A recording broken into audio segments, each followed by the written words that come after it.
Miaka 24 ya wathani wa president wa keri Daniel Moi gutire muthenya anoneka tari na thimbo yake iria yananagio Fimbo ya Nyayo.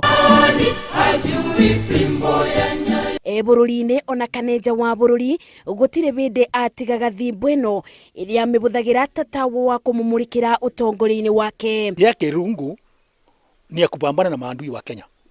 Symbolism yake, umuhimu yake ni kusema cheza na watu wangu ya Kenya utakula rungu.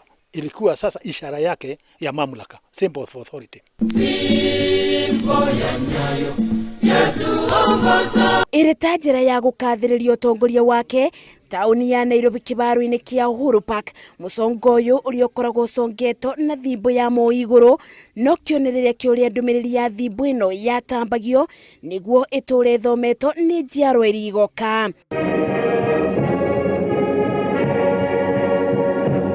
Gutwikaga Moi endete thimbo yake wati ingiorire kana yunike nikaba thabarite rio nginye coke. Mwaka wa 81 tulikuwa tunaenda Melbourne. Kufika Los Angeles kulikuwa na meya wa Los Angeles mweusi anaitwa Thomas Bradley. Tukaenda kula chakula kwake, chakula cha mchana. Akiteremka katika ile balustrade ikateresa rungu yake ikaanguka. Hangeweza kwenda mkutano wa Commonwealth katika Melbourne bila hiyo rungu. So tulilala Honolulu ndio tuitishe rungu ingine kutoka Nairobi. Gwerekanaga thimbo ino yathondeketwo na thahabu na silver ni amugemu wayo wari wa mwanya.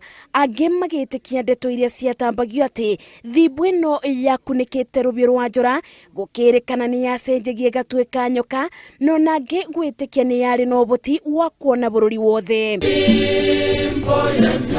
Ona gutwika gutioyo kana thimbo ya Moi yari mwe kana ni yacenjanagia kwabota gukorwo ni thimbo iria yanathie thabari ndaya na gucera mabururi maingi ni amubende ciothe yakoragwo rube-ini rwa Moi. Ngiribotera Inooro TV, njitagwo Masi Wandia wa Muriithi.